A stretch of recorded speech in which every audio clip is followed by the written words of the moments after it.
So on the one hand, we're moving on to the Chasidim and the vehement battle between Chasidim and Misnagdim. Early on, we're talking about 1772. It begins in an official way, and so on the one hand, that's 40 years before the beginnings of reform. On the other hand, really, I would say they share something, which is modernism, right? In other words, the world has changed since the mid 1700s in terms of modernism. The just French Revolution and thinking about the world in a bigger way. Now, for Jews, there's also Sabbatianism. Shabtai Tzvi, even though he's active in the mid 1600s and becomes a Muslim in 1666, Sabbatianism is alive and well for a long time, over 100 years. The famous controversy between Rabbi Yaakov Emden and Rabbi Yonasan Eibschitz about whether Rabbi Yonasan Eibschitz was a Sabbatian, follower of Shabtai Tzvi, the false Messiah who became a Muslim. It's shocking to us. I mean, the two of the greatest rabbis of the generation are one is accusing the other of being a follower of Shabtai Tzvi, and it's wild. Even though Shabtai Tzvi's been out of the picture for 100 years. This happens in the mid 1700s. So the Jewish world is still under the grip of it, and following Shabtai Tzvi in the 1750s, there's a man named Jacob Frank, right, the Frankists. And, here's a Wikipedia article about him.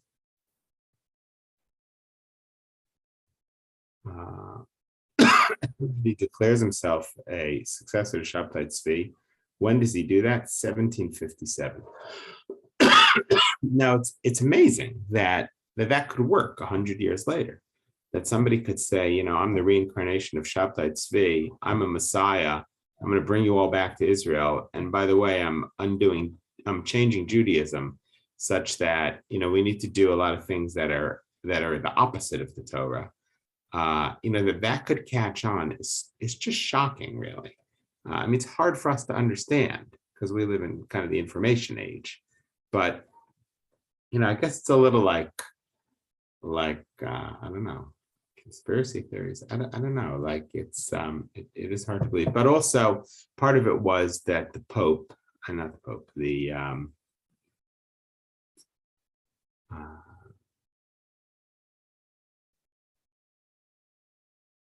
all happens around the same place that the excommunication of the Chasidim happens, which is Brody. Right there in Brody, there's an excommunication of the Frankists. Now, the Sabbatians who were still around informed the Catholic bishop of Poland that they rejected the Talmud and recognized only the Kabbalah, and which apparently did not contradict the Christian doctrine of the Trinity. Right, because in Kabbalah, God is infinite. God is in everything. It's a different story. And so somehow they got onto the good side of this bishop, and the bishop protects them. I mean, maybe that's part of the success. But it's interesting that one of the real problems that the Misnagdim, and Misnagid means those who are against, meaning against the Chasidim, one of the real problems that the Misnagdim had with the Chasidim had to do, and especially the Vilna Gaon had with the Chasidim, and a lot of this opposition is really because of the Vilna Gaon. That's what makes it possible. Is the question of God. Is God inherent in all things? Is God other? Is God, how do you see God? Right? Chassidim see God in a slightly different way, that God is in everything. That's kind of dangerous. That's very different than the biblical or the Maimonidean, maybe than the Maimonidean. It can that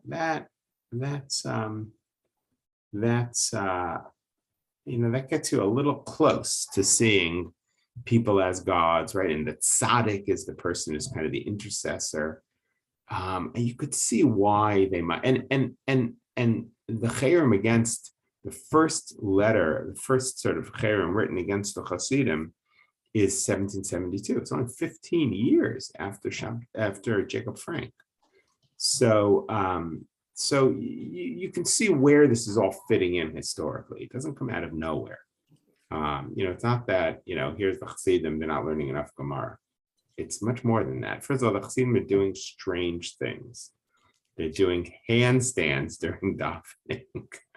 It sounds crazy, but like that was a real thing. That was a part of the avoda, and they're ecstatic. They have ecstatic prayer, and they're speaking in tongues.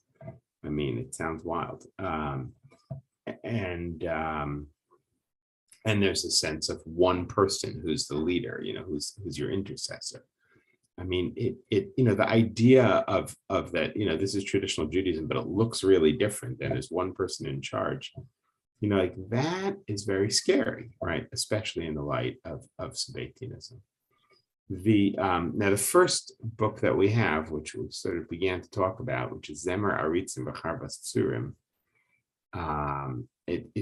it's basically a compendium of like three, sort of cherems, letters against the Chasidim. It's published in Ukraine in 1772. And the publisher, the person who puts it together is Ar Yehuda Leib and Mordechai Brody. He doesn't sign it, but that's I think it seems that we know that. And it's interesting that Brody is the same place that the cherem is made against the Frankists.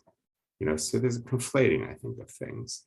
Now, the material is very rare, because the Chasidim burned these books for good reason. The Chasidim, apparently there was a counter cherem. I haven't found out a lot about that. I still do my research.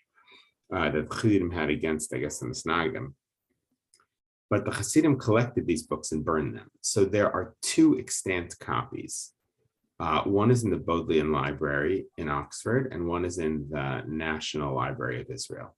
National Library of Israel was brought there by a man named Melman, who left Vienna, went to Israel in 1935, and had a library of like 35,000 books. And books, that's not a big library today, but back then that was very big. And this is, it's interesting. I found this being 5 years ago being auctioned, and it's a little hard. If there's only two copies in the world, so which one is this? So this seems to be a later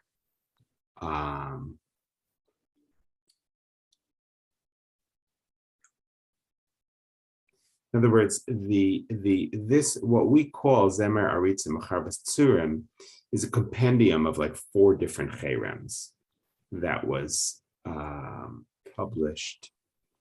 The first one of which was published in 1772.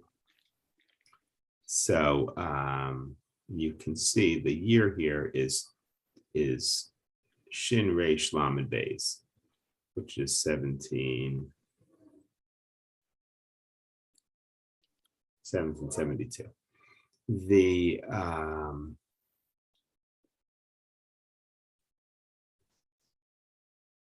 So I think this is a slightly later publishing, or it's just a part of the book. It's hard to figure out.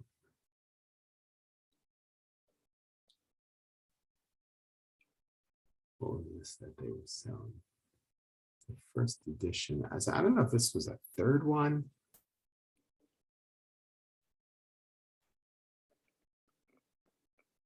Oh, I guess this was only the first 16 pages. That's the problem. That was what they were auctioning off here for $60,000 5 years ago. The only full copies are, and here's the full copy. This is from the National Library of Israel website. Here you can see, and I just downloaded it from there. It's not hard. This is how it looks. And now, of course, it's not so easy to make out because of the yellowness of the paper and the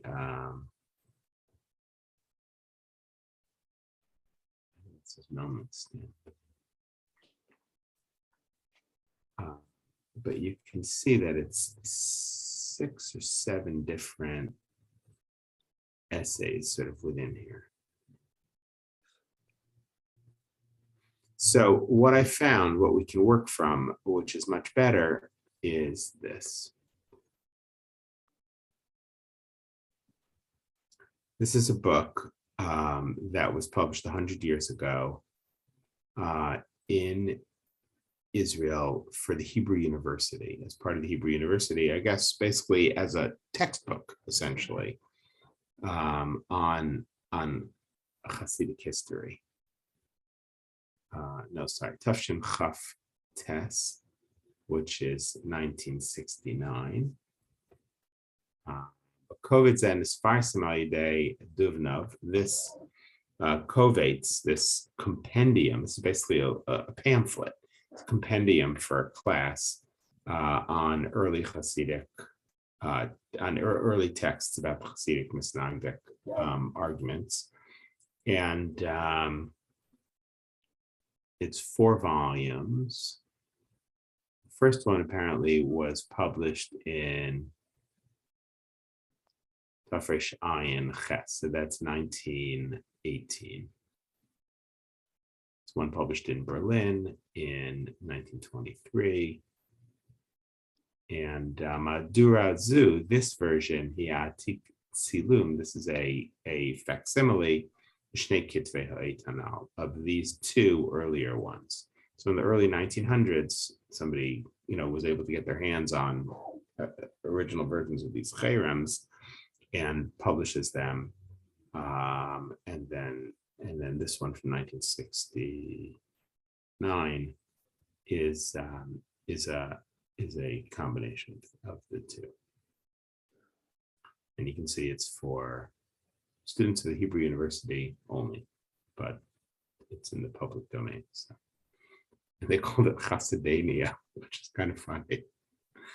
Kovetz Ktavim Chruzim B'igrot. This is a compendium of letters and declarations about the argument between the Chasidim and Misnagdim from beginning in that era, beginning in Tafkuf Lamed Beis, which is 1772. That's what we're going to look at, the first document, till Tafkuf Ayin Vav. And so this has documents until Tafkuf Ayin Vav, which is 1806. So 1772 to 1806.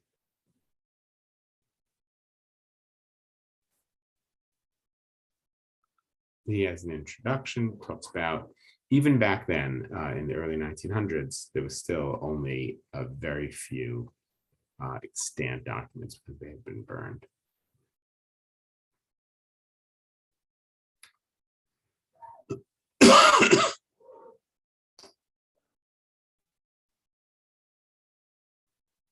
Okay.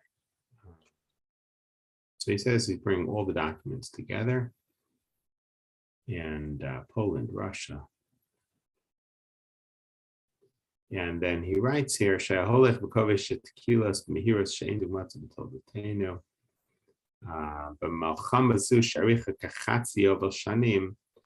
was a 50-year argument. So you have to keep in mind 3 years, that there were 3 things published. The beginning of the war begins in 1772. And that's when Zemer Aritzim is published, that we'll look at. That's when Chassidut started to spread. So there are Minsk. The original groups of Chasidim were in Minsk, and Karlin and Shklov. Reb Aaron Karliner is, and Karlin and Shklov are not far from Vilna. And so the original sort of battle against Chasidim in 1772 is against the Karliner minion in near Vilna. That's what they're trying to root out. That's Ron Karliner. And in Shklov, there also was this whole argument that happened. The Vilna, Mechavin Shift Shalagon Rebellion. Now, there's an argument among scholars. Would any of this have happened without the Vilna Gaon? Many believe that especially Emmanuel Etkes, that without the Vilna, it was really the Vilna Gaon that fueled all this. In other words, we're talking about tzaddikim, Talmidei Chachamim on both sides. So, but the Gaon was hands down recognized by everybody. And even Rabbi Shner Zalman of Liadi, who tries to go to the Gaon to like explain himself, Gaon won't see him. But when Rabbi Shner Zalman of Liadi writes about the Vilna Gaon, he writes about him as if the Gaon is a great tzaddik, which the Gaon is. Because Rabbi Shner Zalman of Liadi is humble in this process, and he recognizes the greatness of the Vilna Gaon. Which I thought was fascinating. I mean, he calls him, very lofty things, even though the Vilna Gaon is putting Rabbi Shner Zalman of Liadi and his group in Cherem.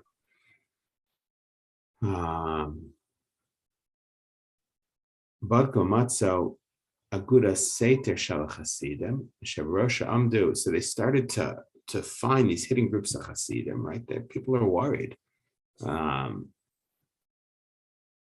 Azar Bezdin Vilnoi, the Vilna Bezdin, gets together and creates a cherem, a excommunication, neged hakat, against this little group, anish kasha manhiga, and they want to punish the leaders, and in fact they do. They end up apparently the Vilna Gaon wants to put one in like stocks publicly on Erev Shabbos.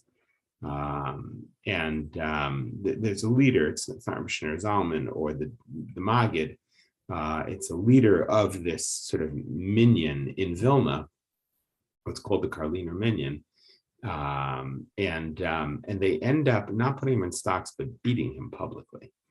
Brody Galicia, and this cherem reaches Brody in Galicia, which again is a place where Frankists were also, and Galicia, Brody, it's the center of Chassidut.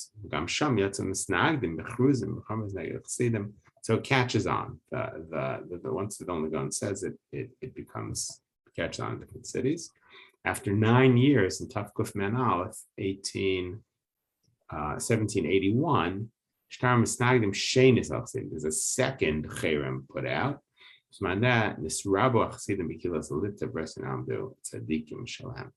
because the Chasidim are growing, and they got to Lithuania.